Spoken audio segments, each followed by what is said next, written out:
Bueno, continuamos con nuestro tema de estrellas, pero ya vamos a hablar no tanto ¿de qué? De las, ¿cómo se diría? Como de las cuestiones observacionales de las estrellas, sino vamos a hablar de su evolución.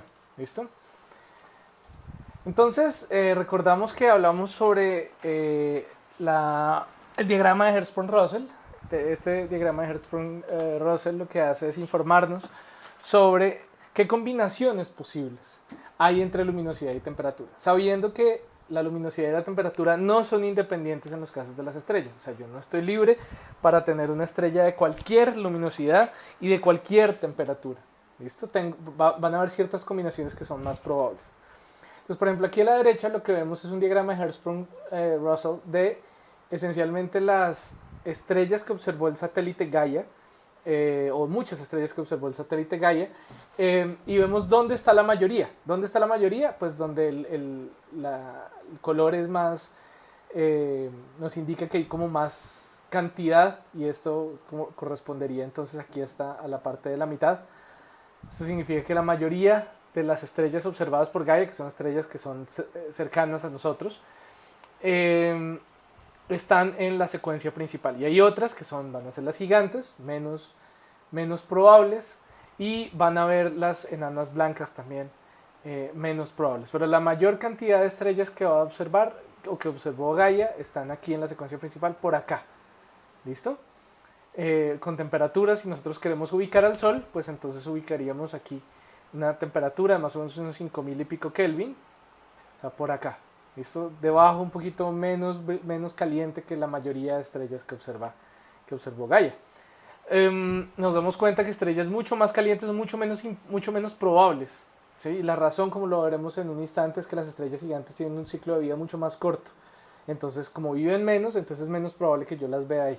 ¿Listo? Entonces, las que más, las digamos, más probables en este diagrama no van a ser estrellas gigantes. ¿Sí?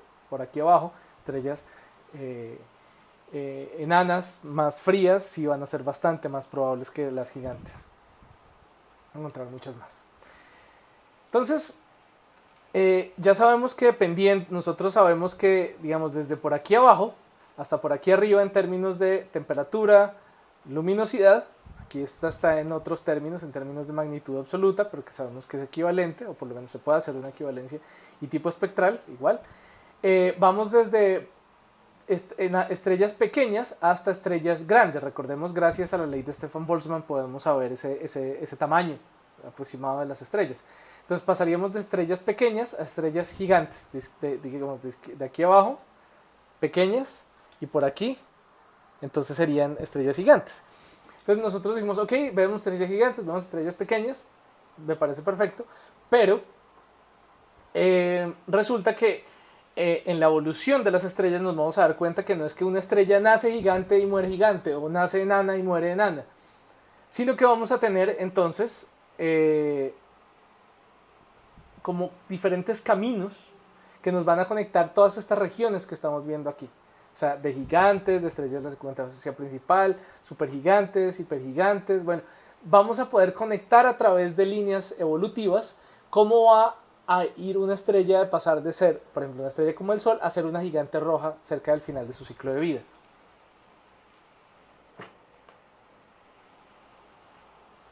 Bueno, entonces, adicionalmente, algo que no alcancé a mencionar la vez pasada, o en el video anterior, es algo que conocemos como la relación masa-luminosidad. Y es que si yo puedo medir la masa de la estrella, que no es fácil, necesito algunos modelos para estimar la masa de la estrella, y lo comparo con su luminosidad, entonces yo voy a llegar a una relación entre la masa y la luminosidad, es decir, que no son independientes. Es decir, entre más luminosa es una estrella, también mayor es su masa.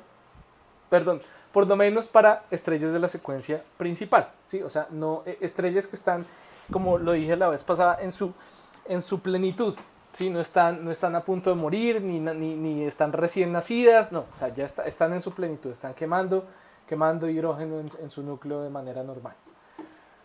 Entonces, se puede hacer un ajuste de datos de masa en este eje, luminosidad en este eje, y nos vamos a dar cuenta que hay una relación. Esa relación no es lineal, parece lineal acá, pero es que los ejes están logarítmicos, si se dan cuenta, entonces no es una relación lineal literal, sino que como es lineal en ejes logarítmicos, significa que va a haber lo que se conoce como una ley de potencias. Es decir, que la luminosidad, no puedo decir la luminosidad es proporcional a la masa, eso sería una relación lineal. Si no es proporcional a la masa elevada a cierta potencia. Si yo veo aquí una línea, eso es cierta potencia. Y la pendiente de esa línea será la potencia. ¿Sí? Entonces, esa pendiente en este caso va a corresponder a una potencia de 3.5. Entonces, vamos a tener una relación para, digamos, no funciona exacto para todo tipo de estrellas de la secuencia principal, pero por lo menos para estas que alcanzamos a ver entre masas de... entre todo este rango de luminosidades y todo este rango de masas, que es de todas maneras bastante amplio. Entonces aproximadamente estaríamos en lo correcto, que la luminosidad es proporcional a la masa a la 3.5. Y ahí podemos construir pues una relación matemática. Sí, afortunadamente eso nos permitiría construir algo así. No está aquí, pero lo voy a escribir. Voy a escribir esta relación matemática, que sería la siguiente. La luminosidad de una estrella cualquiera va a ser igual a la luminosidad solar multiplicado por cierto factor. ¿Cuál es ese factor? Pues este es un factor que se va a expresar en términos de, ya sabemos, la masa de la estrella, de esa estrella que yo estoy buscando, a la 3.5, dividido sobre la masa del Sol. ¿Listo? Sigamos con todas las constantes que se necesitan. Entonces, si yo tengo, obviamente, la masa solar, o sea, el Sol, pues el Sol, esto daría m solar sobre masa solar, o sea, cancelo, 1, a la 3.5 es 1, entonces la luminosidad sería la luminosidad solar exacta. Pero si tuviéramos aquí, por ejemplo, el doble, una estrella con el doble de masa del Sol, entonces sería 2 a la 3.5, ¿cierto? Cancelando aquí, digamos, diciendo, si esto fuera 2 veces, si la masa de esa estrella fuera 2 veces, la masa solar, entonces cancelo masa solar con masa solar, que haría 2 a la 3.5, eso es 11.3. Significa que si una estrella tiene el doble de masa del Sol, tiene 11 veces la luminosidad del Sol. 11 la luminosidad del Sol. 11.3, un poquito más. ¿Vale? Entonces resulta que yo también voy a poder hacer una correlación, voy a poder correlacionar el tiempo de vida. Aquí sí no me puedo demorar mucho, pero puedo encontrar una ecuación para el tiempo de vida, una relación para el tiempo de vida, dependiendo pues de más o menos cuánto yo espero que viva una estrella, dependiendo de su masa y dependiendo de su luminosidad. ¿Listo?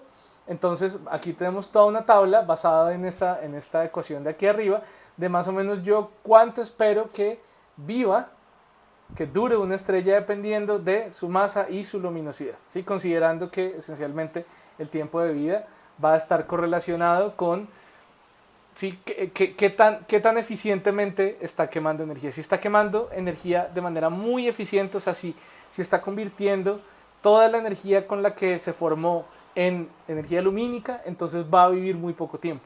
Y si lo hace de manera poco eficiente, entonces va a vivir mucho tiempo. ¿Sí? O sea, estamos pensando cuánto le va a durar la gasolina. Entonces, si yo tengo un carrito chiquito, un Spark, pues le rinde más la gasolina que una narcotoyota de estas gigantescas que obviamente uno la saca a la esquina y ya le toca ponerle 80,000 pesos. Entonces, lo que pasa es que, claro, entre más eficiente queme energía una estrella, pues menos va a durar. Sí, o sea, el combustible le va a durar mucho menos. Entonces, las estrellas más calientes, más luminosas, más masivas, que van a ser las tipo O, pues van a durar poco tiempo, comparada con las estrellas más enanas, menos luminosas, menos masivas. Van a durar, por ejemplo, fácilmente 1.000.000 de veces más una estrella enana que una estrella gigante. ¿Sí? Ustedes miran después esta tabla con calma y miren más o menos cuánto tiempo se espera que viva el Sol. ¿No? Es unos 10.000 millones de años, de los cuales ya hemos pasado unos 4.500. Bueno, entonces hablemos un poco de la adultez en el Sol, porque hemos hablado del Sol como si se mantuviera perfectamente constante, eh, y, y vamos a tratar de hablar del Sol como si fuera una estrella típica. Eso no es del todo falso, pero ya sabemos, de hecho salió un artículo esta semana, se los puedo compartir, o por lo menos les puedo compartir el comunicado, el comunicado de prensa de una astrofísica colombiana, una estudiante de doctorado en Alemania que se llama Eliana Mazo. Eh, en ese artículo se menciona que comparado el Sol con otras estrellas, el Sol es muchísimo menos activo, lo cual es muy bueno para nosotros y muy malo seguramente para extraterrestres. Bueno, entonces el Sol, vamos a asumir el Sol como una estrella típica, aunque tal vez no lo sea. Pero bueno, y vamos a mirar qué va a pasar con el Sol de ahora en adelante, o qué ha pasado con el Sol. Entonces resulta que obviamente decimos, el Sol está en la secuencia principal porque está en su etapa principal de quemar hidrógeno. Perfecto, o sea, está quemando hidrógeno en su núcleo sin ningún problema. Pero a medida que va pasando el tiempo, pues se va acumulando helio, que es el producto de la fusión del hidrógeno. Entonces, a medida que se va generando más helio, entonces el equilibrio hidrostático tiene que cambiar. Entonces, la presión en el núcleo va a aumentar, va a aumentar, va a aumentar con el tiempo. A medida que se va consumiendo el hidrógeno, que por cada 4 hidrógenos formamos un helio, ¿sí? Entonces, la presión va a tener que aumentar en el tiempo. Eso aumenta la temperatura, lo que causa que la fusión sea cada vez más eficiente. Entre más es la presión, más la temperatura, y la fusión va a ser más eficiente. ¿Por qué? Porque entonces va a pasar más seguido que dos protones, dos átomos de hidrógeno se encuentren de frente. ¿Listo? Entonces la fusión va a ser mucho más eficiente. Entonces la luminosidad va a aumentar. Por lo que la fusión es más eficiente, se produce más luz. Entonces la luminosidad aumenta. Entonces, de hecho, desde el Sol, cuando era joven, tenía el 70% de la intensidad que tiene ahora. Brillaba con 70% de la intensidad.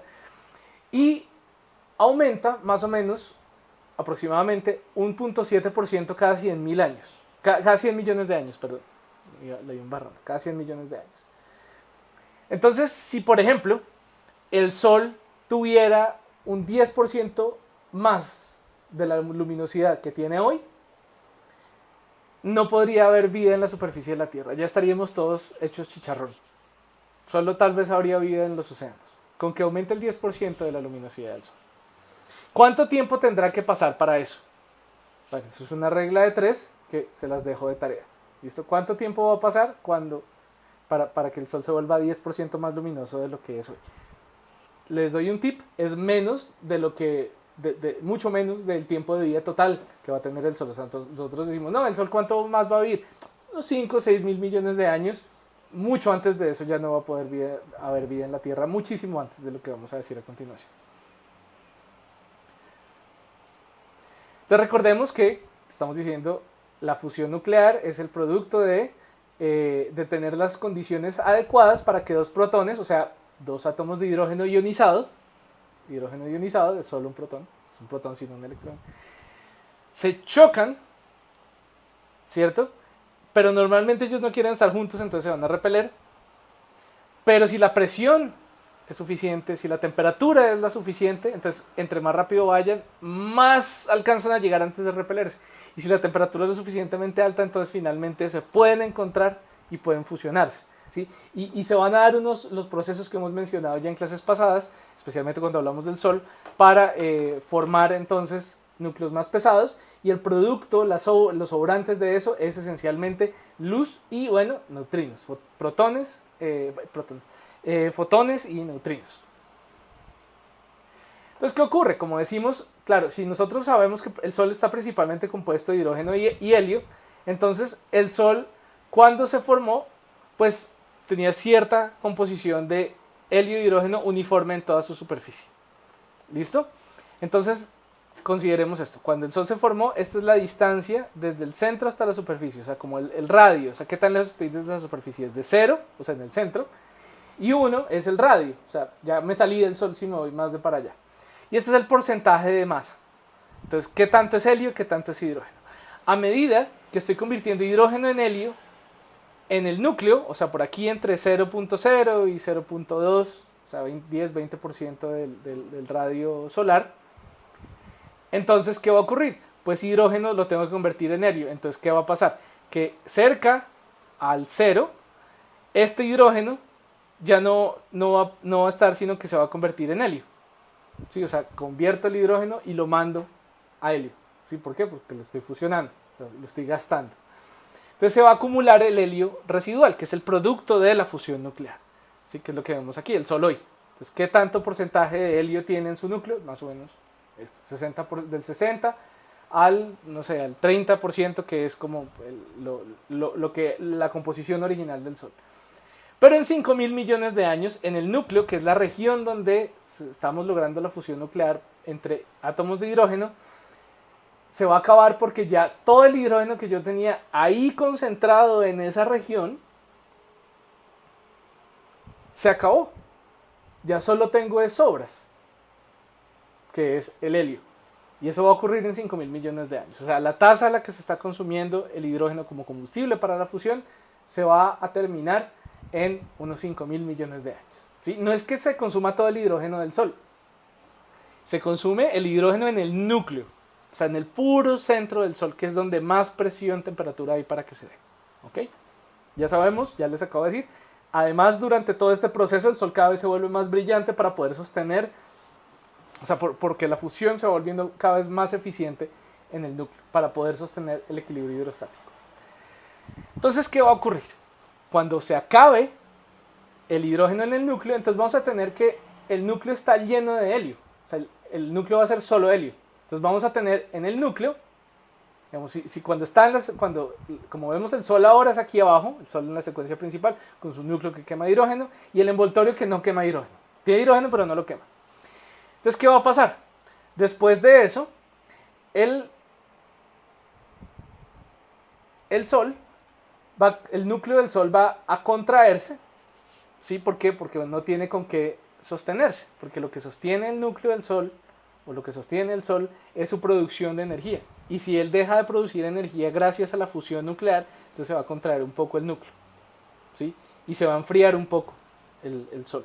Entonces vamos a ver que el Sol va a salir de la secuencia principal y se va a comenzar a enfriar. Su temperatura va a comenzar a disminuir muy rápidamente, en unos 100.000 años, hasta que se logra lo siguiente. O sea, el Sol se va a enfriar, se va enfriando porque no hay combustible para quemar y se va a enfriar un poco, y esa fase va a durar unos 100 millones de años cuando se le acabe el combustible. Ya el Sol va a estar gordito, va a tener por ahí un 50% de su tamaño actual, va a estar un poquito más gordito de nuevo, por lo que les digo, se ha enfriado, entonces se va a expandir.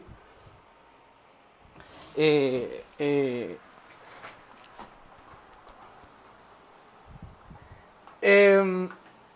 qué? Bueno, entonces su luminosidad va a aumentar cuando comienza a entrar en esto que se llama la rama gigante. ¿Qué significa? Que si bien en el núcleo no se va a quemar helio, el núcleo ahora lleno de helio va a servir como... Ay, que se me olvida cómo se llama ¿cómo es que se llama un yunque. Va a ser como un yunque. ¿Sí? ¿Por qué? Porque el núcleo va a estar lleno de helio y el helio no se va a dejar fusionar porque no hay suficiente temperatura, no hay la motivación. Pero entonces toda la estrella sigue queriendo colapsar, toda la masa de la estrella sigue queriendo colapsar, y ahora entonces las presiones alrededor del núcleo de helio van a ser tan altas que vamos a poder lograr otra vez tener fusión nuclear. ¿Sí? Pero solo en digamos, en el bordecito, lo que toca el núcleo de helio con todo el resto de la estrella. Recuerden que en el resto de la estrella sigue habiendo hidrógeno común y corriente. Entonces va a haber un núcleo que no quema helio y un cascarón que sí va quemando hidrógeno. Pequeño cascarón que va cada vez, digamos, obviamente se va consumiendo de adentro hacia afuera ese cascarón que quema hidrógeno. Entonces, a medida que esto va pasando, entonces la estrella se va a ir enfriando y su tamaño va a aumentar, su luminosidad va a aumentar y su tamaño va a aumentar. ¿Listo? Y esto va a durar unos 200 millones de años en esta trepada que se va a pegar en luminosidad. Bueno, entonces, como les mencionaba, lo que tenemos en el interior, en el núcleo, en ese momento, va a ser como un yunque. ¿Por qué? Porque él no se deja contraer, porque él no se deja presionar, él no tiene ninguna motivación para cambiar como está. O sea, el helio se va a quedar relajadito, va a estar totalmente mezclado con todos los electrones, o sea, va a ser un gas súper caliente, pero de todas maneras no se va a dejar cambiar. Y alrededor, entonces vamos a tener hidrógeno quemándose en un cascarón alrededor del núcleo. ¿Listo?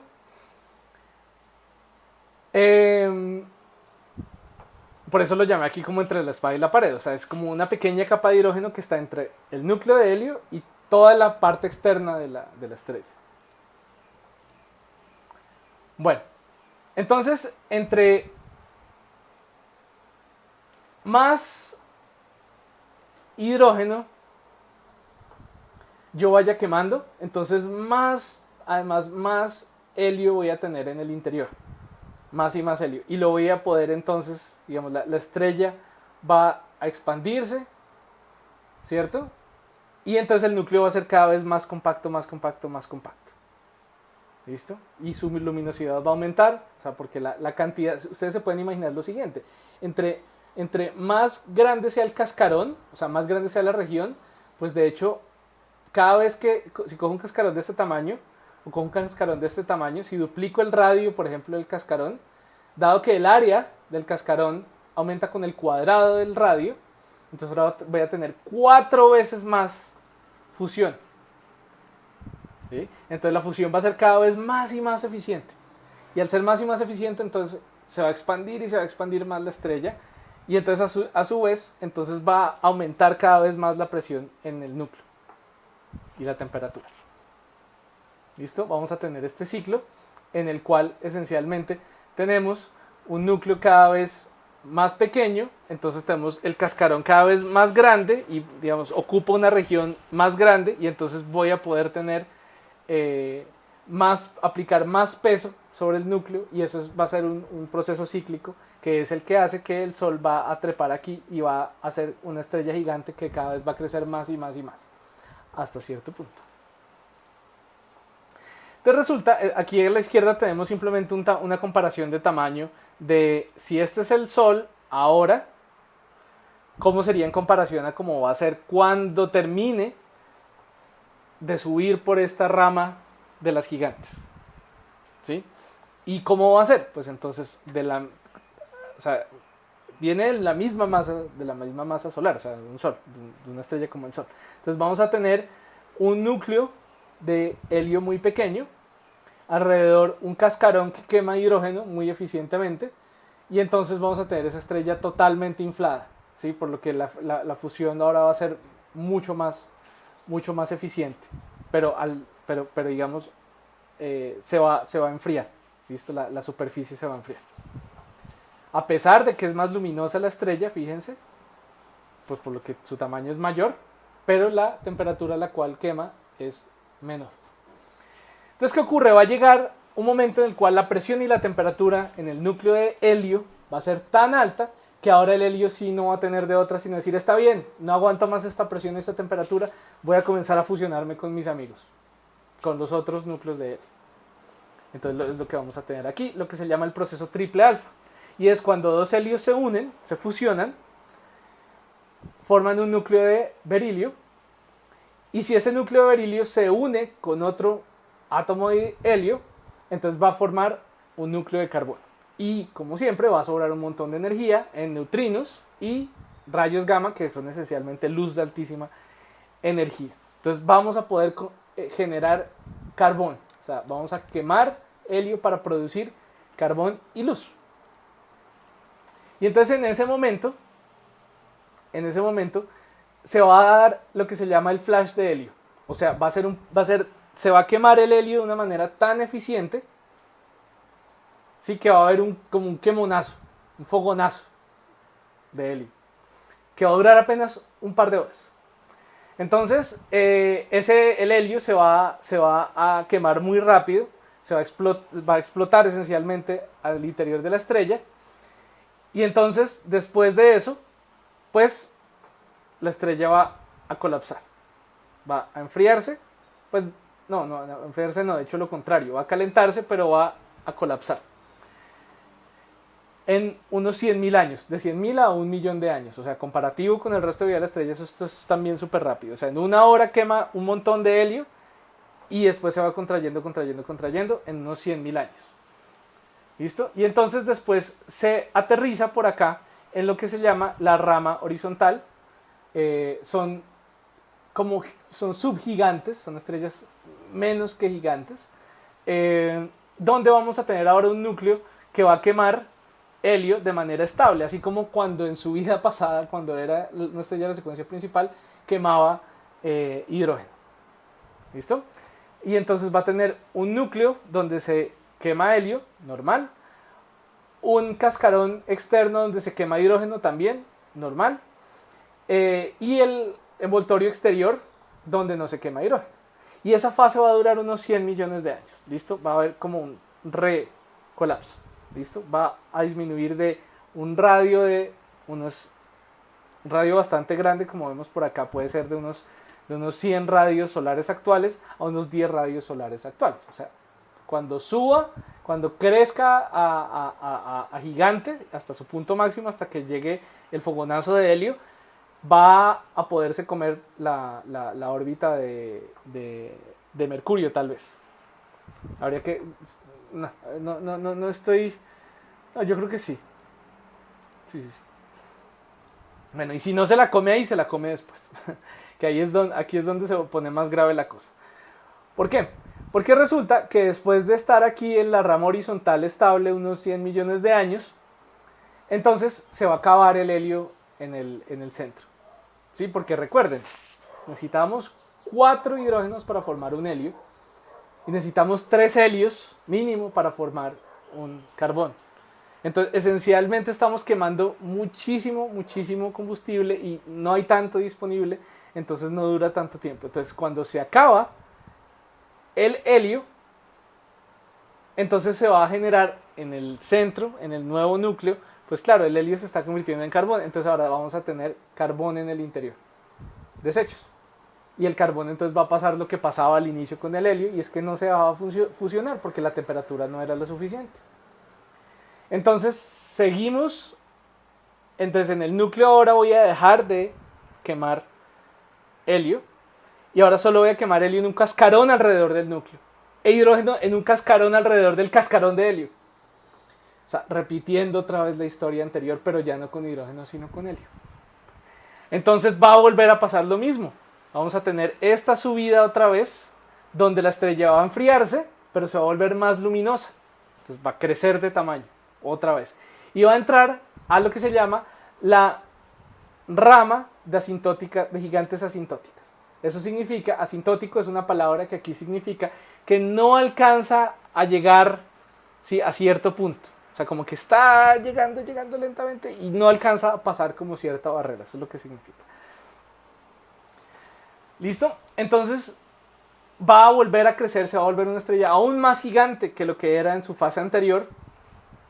De nuevo por el mismo tipo de procesos. O sea, esencialmente el proceso, o más bien, la manera como actúa el núcleo de carbono como un yunque de nuevo contra el cual el resto de la estrella hace presión, hace que la tasa de producción de energía de la cascarón de helio y el cascarón de hidrógeno sea cada vez más eficiente, más alta. Y entonces por eso va a haber más luminosidad. Bueno, pasa algo aquí importante, y es que al crecer las estrellas gigantes rojas van a perder mucha masa. La razón es porque entre más grandes son, pues como se pueden imaginar, pues si yo me paro en la superficie de una de estas estrellas, entonces para poderme ir de la superficie de la estrella, voy a encontrar una velocidad de escape menor. Recuerden que la velocidad de escape es inversamente proporcional al radio. De hecho, inversamente proporcional a la raíz, ¿no?, del radio, si no estoy mal. Sí, a la raíz del radio. Entonces, eso significa que cuando yo estoy lejos de la estrella, pues yo voy a poderme escapar fácilmente. Entonces, si la estrella se vuelve cada vez más grande, entonces el material en la superficie de la estrella va a poder seguir también más fácilmente, entonces se va a perder masa. porque el material se puede ir de manera más eficiente que cuando estaba en la secuencia principal, que estaba toda la masa bien amarradita, bien apretada. Entonces, cuando llegue a la rama horizontal, o sea, después del flash, del fogonazo de helio, seguramente la estrella ya ha perdido un 10 o un 20% de su masa. Y cuando vuelva a pasar lo mismo, cuando llegue a la rama de gigantes asintóticas, entonces también habrá perdido otro 20% de su masa total. O sea que fácilmente una estrella que tenía una masa solar, al final de todo este ciclo que les estoy diciendo, le queda por ahí un 70, 60%, 50% de su masa original. El radio, al final, cuando llegue al final de la rama de gigantes asintóticas, va a ser alrededor de una unidad astronómica. ¿Qué pasará con los planetas en ese momento? De eso todavía no se sabe con certeza. Necesitamos mejores observaciones de otros sistemas donde esto esté ocurriendo y esto no es tan sencillo.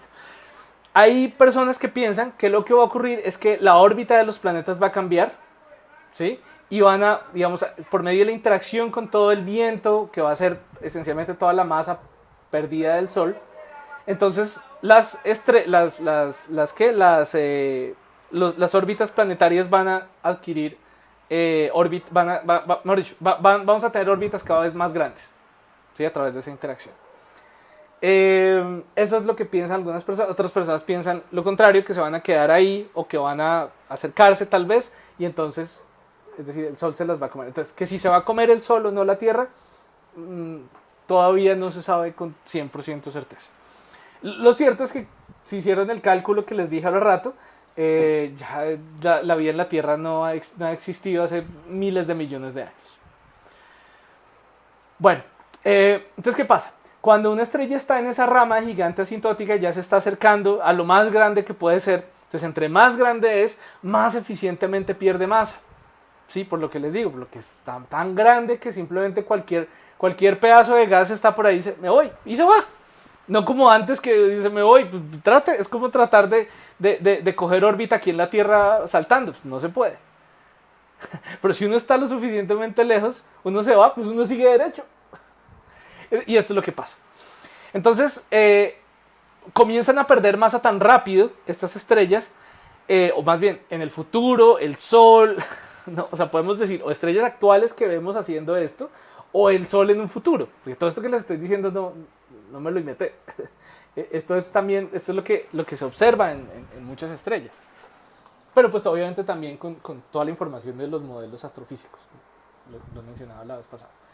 Entonces va a perder masa tan rápido que la masa que se pierde se va a ver desde distancias enormes.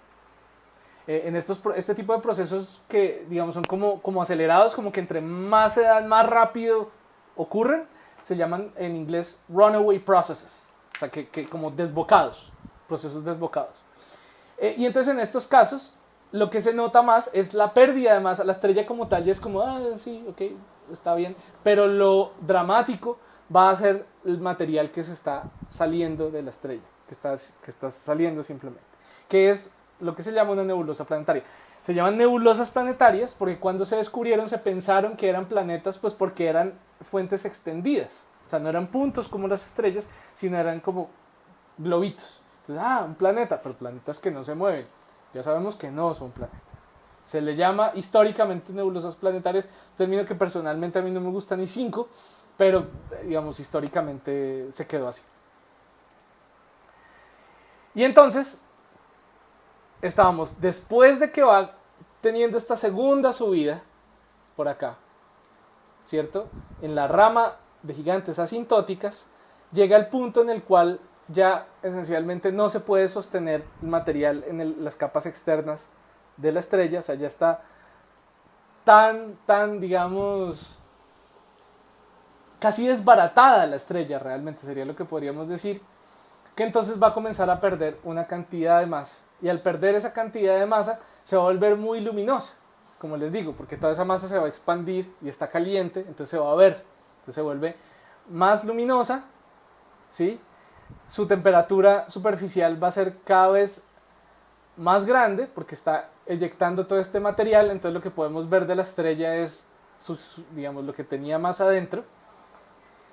Bueno, y estas estrellas, no dije las que están en esta rama asintótica, en inglés se llama Asymptotic Giant Branch, entonces en inglés se les llaman AGB stars, o sea, estrellas en la rama de gigantes asintóticas. Y entonces el camino que van a seguir el diagrama de Hertzsprung-Russell es que van a pasar de tener un tamaño enorme a tener tamaños cada vez más pequeños, más pequeños, más pequeños, aunque su superficie, la temperatura superficial va a aumentar un montón, ¿sí? Porque estamos viendo capas cada vez más internas, más internas, más internas de la estrella, que estamos pelando la estrella esencialmente.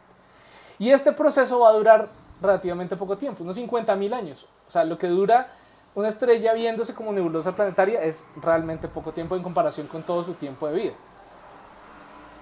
Y eventualmente solo va a quedar, o sea, va a desbaratarse tanto que lo único que va a quedar es el núcleo, lo de adentro. Y entonces eso es lo que llamamos nosotros una estrella enana blanca, white dwarfs. ¿Sí? Y van a tener esencialmente, van a ser como solo el núcleo, pero el núcleo que está lleno de carbono, mezclado con electrones. Y lo que impide que la estrella colapse es precisamente los mismos electrones, que los mismos electrones dicen no, porque los electrones tienen una cuestión bien curiosa, es que a los electrones no les gusta estar juntos en el mismo estado de energía.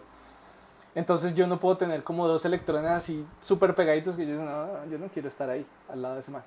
Entonces va a haber lo que se llama una presión de degeneración de los electrones, ¿sí? Y entonces esa presión va a impedir que la estrella colapse del todo y por eso se va a quedar como enana blanca, que va a estar simplemente por el calor residual que tiene, va a seguir brillando, ¿sí? Pero pues va a tener un tamaño muy pequeño, como nos podemos dar cuenta, apenas un 1% de, por ejemplo, su tamaño original. ¿Listo? Y cada vez más frías, cada vez menos luminosas. En luminosidades estamos hablando, luminosidades que al inicio pueden ser de pronto aproximadamente igual a la luminosidad solar, pero eventualmente van bajando, van bajando, van bajando. Y no hay ningún proceso que haga que evolucione más la estrella. O sea, la enana blanca se queda enana blanca. Cada vez más fría, ¿sí? Cada vez menos luminosa, ¿sí? Pero no hay nada que haga que evolucione más. De hecho, no hay enanas, porque tampoco es tan común, digamos, por lo que duran tanto estas otras estrellas, no es tan común ver estas estrellas ya evolucionadas, o sea, ya muertas prácticamente. Entonces no hay tantas, no se ven tantas y no hay ninguna que se vea a simple vista. Bueno, entonces, ¿cómo se ven estas nebulosas planetarias? Espectaculares. O sea, esto es un espectáculo ver estas estrellas, aún utilizando solo filtros visibles. O sea, estas imágenes, pues tal vez los colores están bastante resaltados, obviamente se necesita un tiempo de exposición bastante grande, pero no es como mezcla, como si les voy a mostrar en un rato, mezcla de diferentes colores, no. O más bien, mezclas de diferentes tipos de luz visible e invisible, no, es luz visible. Entonces vamos a tener la estrella central, por ejemplo, como en esta nebulosa planetaria, la nebulosa del anillo, y todo el material alrededor. Resulta que como esas estrellas tienen una evolución ya al final tan inestable, por lo que les digo que ya casi que se están desbaratando, entonces cada una de estas nebulosas planetarias va a ser diferente, porque sus condiciones iniciales van a ser un poquito diferentes en cada caso. O sea, con que la masa sea diferente o la composición inicial sea diferente, vamos a tener una composición diferente al final. Y bueno, entonces van a ser un espectáculo increíble como estas estrellas pierden sus capas exteriores, o sea, porque ya no hay digamos, no es posible lograr un equilibrio hidrostático. Bueno, me equivoqué porque aquí esta es la nebulosa de la Alice vista en infrarrojo. Entonces aquí sí les dije mentiras. Listo, para resumir, estrellas parecidas al Sol, o como el Sol, o alrededor de la temperatura del Sol en la secuencia principal. ¿Qué les va a pasar? Todo esto. Pasan de estar en la secuencia principal a trepar por la rama de las gigantes rojas. Después tiene su fogonazo de helio y entonces su luminosidad baja rápidamente, su temperatura aumenta y después vuelven a subir gracias a que están quemando helio en capas, ¿en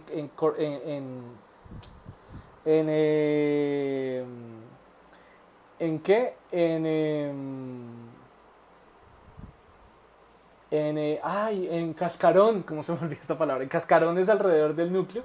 y entonces va a volver a trepar por la rama de las gigantes, por la rama de las gigantes, pero va por otra diferente que es de gigantes asintóticas, va a subir y después llega a la eyección de la mayoría de su masa, de sus capas exteriores, que es lo que se llama la fase de nebulosa planetaria, y entonces se va a bajar de ahí, va a ser por un momento mucho más caliente, a medida que yo voy viendo capas más internas, y ya a medida que ya no quedan capas, sino queda solo el núcleo, entonces solo voy a ver el núcleo, y cada vez, entre más tiempo pasa, pues el núcleo se enfría solito, y entonces voy a tener enanas blancas cada vez más evolucionadas, o cada vez más viejas y más viejas, tal vez, es lo que estoy buscando. ¿Listo? Recuerden al mirar estas diapositivas otra vez, en fijarse mucho también en cómo el tamaño cambia. O sea, no solo temperatura, luminosidad, sino también el tamaño, que está muy relacionado ahí. Bueno, ahora miremos las estrellas de alta masa. Las estrellas de alta masa tienen la capacidad que en su interior las presiones son muchísimo más altas que en las estrellas de masa baja, o sea, de menos de un par de masas solares. Las estrellas de dos masas solares son estrellas, como dijimos, una luminosidad ya muchísimo más grande. Y lo que vamos a encontrar es temperaturas altísimas en el núcleo, pero altísimas, y presiones altísimas. Entonces, por esa razón, el proceso de fusión nuclear tiene una ayuda, y es que ahora se va a dar esto que se llama el ciclo CNO, o sea que el carbono le va a ayudar al hidrógeno a fusionarse. Entonces vamos a tener que el carbono se une con un átomo de hidrógeno, forma un núcleo de nitrógeno. Ese núcleo en ese decaimiento vamos a tener producción de radiación, después vamos a tener un núcleo de carbono, después con otro hidrógeno se va a convertir en un núcleo de nitrógeno, después con otro hidrógeno se va a convertir en un núcleo de oxígeno, después va a decaer y se va a convertir en un núcleo de nitrógeno.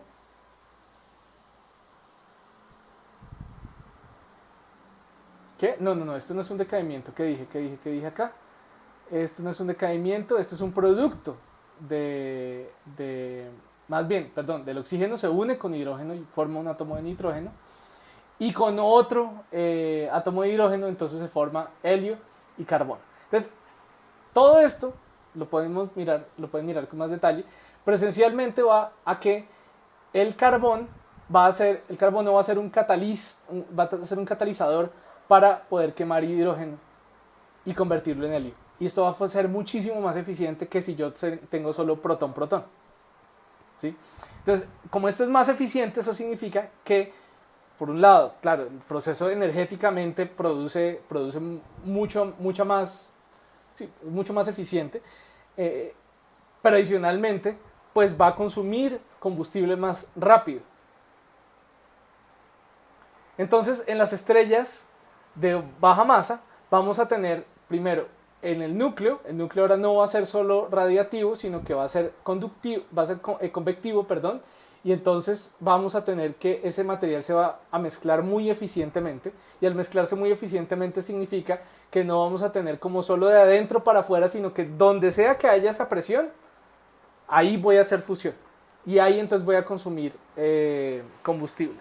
¿Qué se está consumiendo? De nuevo, principalmente hidrógeno, convirtiéndose en helio con ayuda del carbón, que actúa como catalizador.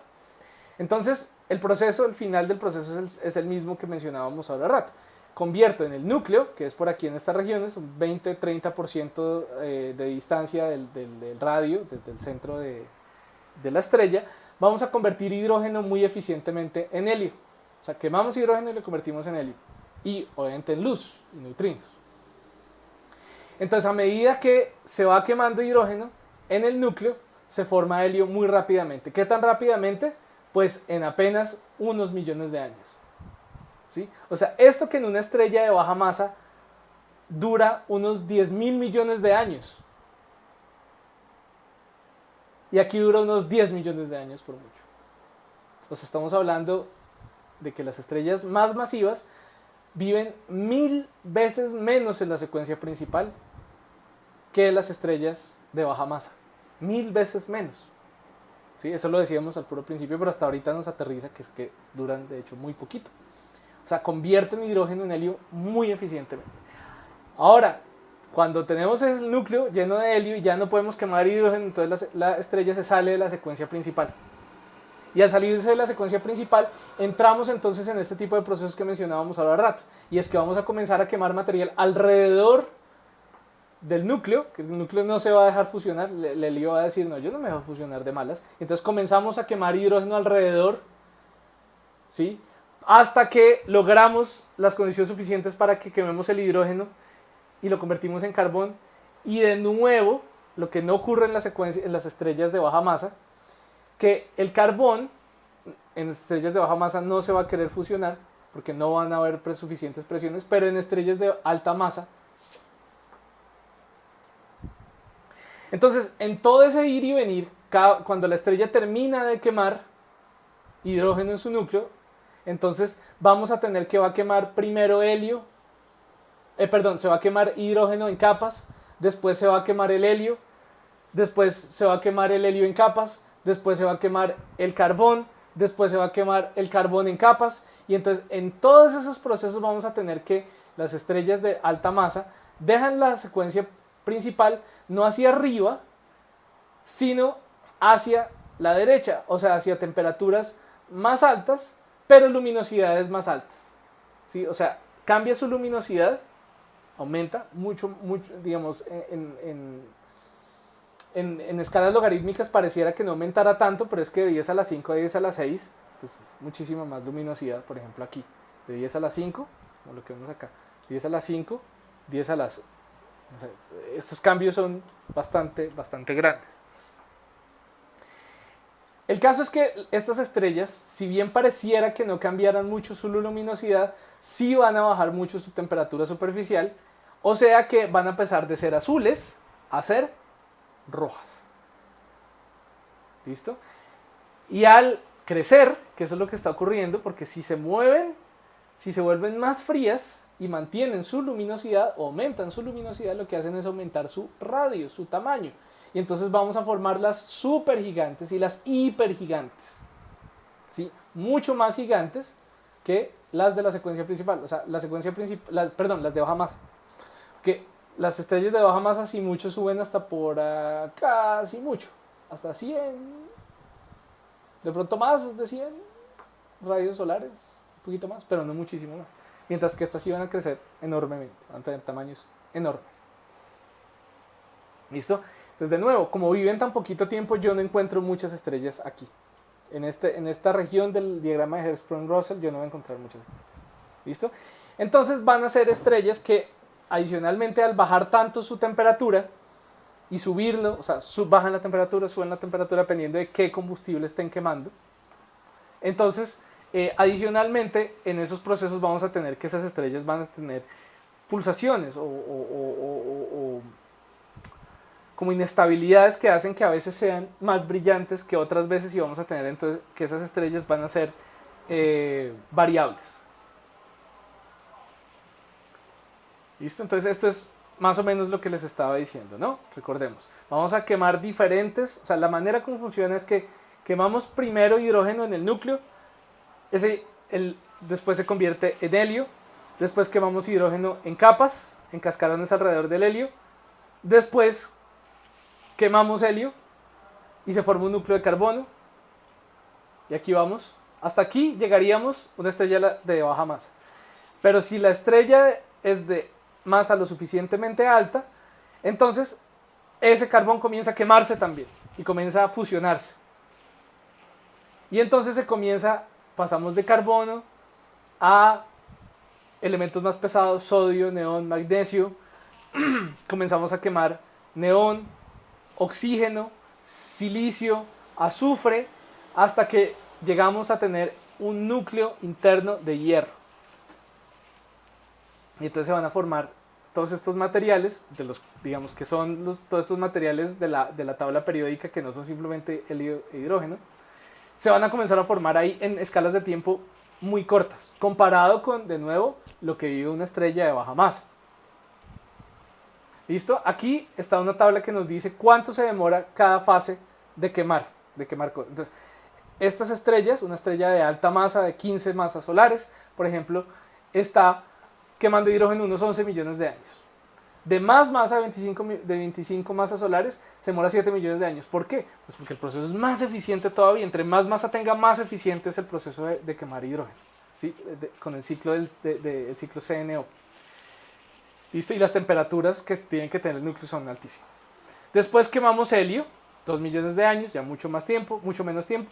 ¿Por qué mucho menos tiempo? Pues porque para 4 hidrógenos, recuerden, mejor dicho, ¿cuántos hidrógenos necesitamos para quemar un helio? Eso está está por aquí atrás.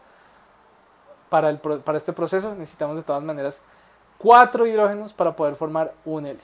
¿Sí? No nos podemos salir de eso. A pesar de que el carbono nos ayuda, no nos podemos salir de eso.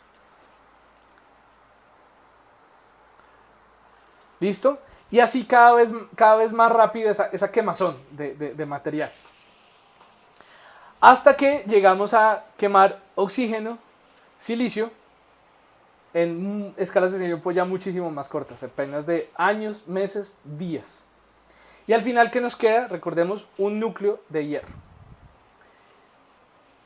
Entonces, ¿qué ocurre? Vamos a tener un núcleo de hierro aquí. Y entonces resulta que el núcleo de hierro,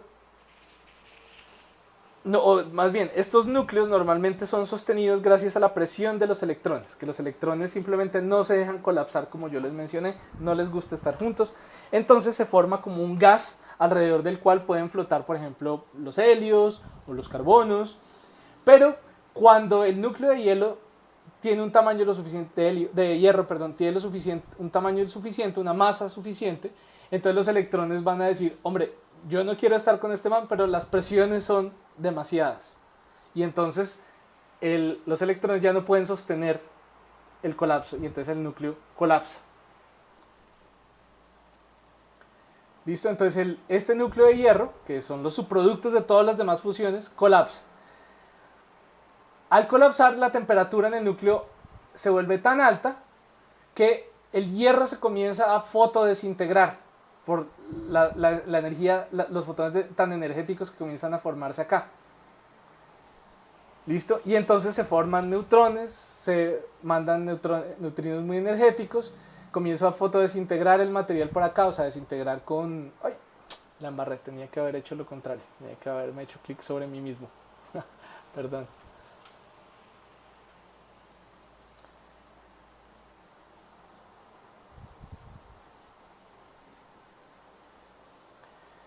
Bueno, entonces decíamos, el núcleo cada vez colapsa más, colapsa más, colapsa más, desbarato hierro, hasta que uno tanto los núcleos de hierro que los núcleos de hierro comienzan a comportarse como, les decía, como los electrones, que ya no quieren estar juntos. Y entonces va a haber como un rebote, o sea, hay un colapso y un rebote. Y entonces ese rebote es tan energético que se comienza a generar una onda de choque. O sea, son los núcleos de hierro. Otra vez lo volví a hacer, perdón. Los núcleos de hierro que no quieren estar juntos y entonces van a tratar de no estar juntos y entonces van a lanzar una onda de choque hacia afuera. Tiene que haber hecho esto para detener la animación.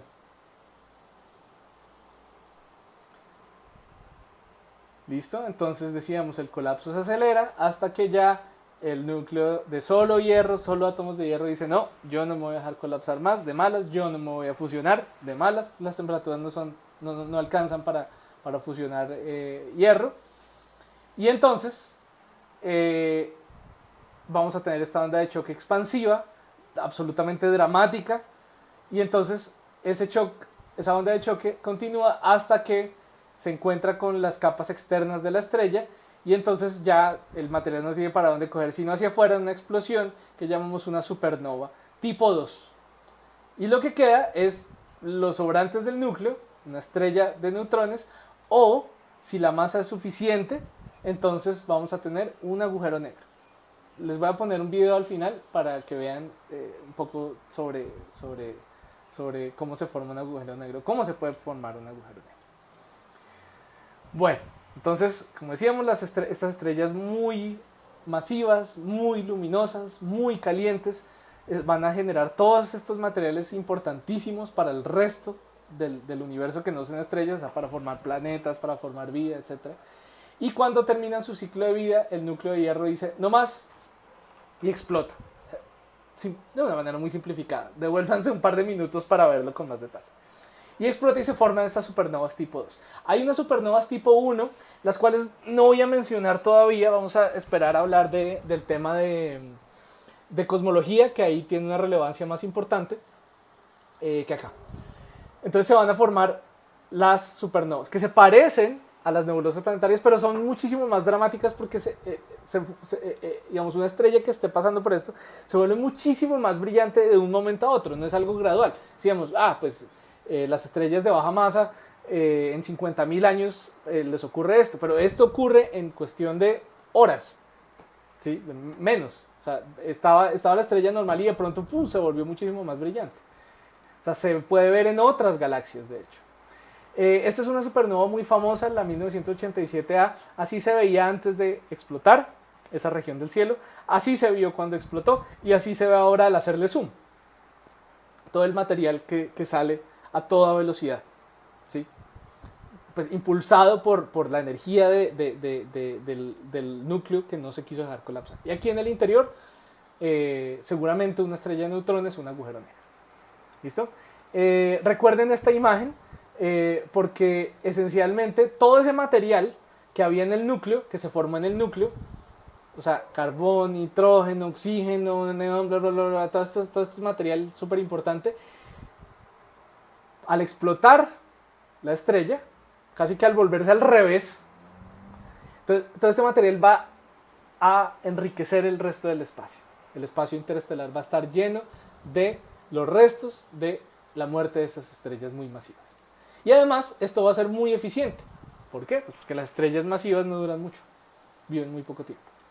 Entonces, para resumir, estrellas pequeñas se vuelven estrellas gigantes, rojas, que después se convierten en nebulosas planetarias, que después se convierten en estrellas enanas blancas. Estrellas grandes, no es tan sencillo, pero simplificadamente, estrellas grandes se convierten en supergigantes rojas, o sea, muchísimo más luminosas que las rojas normales. O sea, las gigantes rojas normales se vuelven supergigantes o hipergigantes. Al morir una supergigante roja, se convierte en una supernova y el remanente que sobran, lo que se llama remanentes de supernova, que son como el material eyectado que está saliendo a toda velocidad, o también en el centro, pues lo que sobra de lo que era originalmente el núcleo de estrella o estrella de neutrones, o si la masa es suficiente, un agujero negro. ¿Listo? Las estrellas de neutrones se descubrieron de manera curiosa, principalmente porque se descubrieron fue en forma de púlsares, que son un tipo de estrellas, que son estrellas de neutrones, pero que, o sea, son remanentes de estrellas que murieron, pero que digamos, sobró de todas maneras suficiente energía de todo este colapso, de toda esta explosión de supernova, para que quedara un campo magnético muy fuerte y adicionalmente la estrella está rotando muy rápidamente. O sea, sobró energía para que quedara la estrella dando vueltas muy rápidamente. Se llama estrella de neutrones porque esencialmente lo que tenemos es solo neutrones. O sea, lo que impide el colapso es neutrones, ¿sí? Que no se dejan colapsar. Y es un material tan denso que, mejor dicho, una manotadita de ese material pesaría varias veces lo que pesa la Tierra. Sí, es material súper denso, pero en tamaño no es muy grande. O sea, puede medir, de esto sí no me acuerdo, pero puede ser, o sea, va a ser muchísimo más pequeño que una estrella normal. Bueno, entonces van a ser púlsares porque va a haber material que queda atrapado en el campo magnético y después va a ser expulsado, electrones y positrones, y entonces se forman como chorros. Y si estos chorros están bamboleando así, de esta manera, entonces si yo estoy en la línea de visión, yo a veces voy a ver que el chorro me pasa por delante y a veces por detrás, así chun, chun, chun, chun, chun, y entonces vamos a tener pulsaciones. Esos se van a ver en ondas de radio. Eso lo vamos a hablar cuando hablemos de radio. Pero entonces, cuando se descubrieron los púlsares, lo que ocurrió fue que se descubrió o se constató que efectivamente al final del ciclo de vida de las estrellas masivas encontrábamos estrellas de neutrones. Y con eso dejamos la clase de hoy. Ah, no. Un detallito más. Perdón. Ya. La mayoría, ustedes se acuerdan que yo casi siempre, o siempre pongo las fuentes de las fotos y de los videos que uso.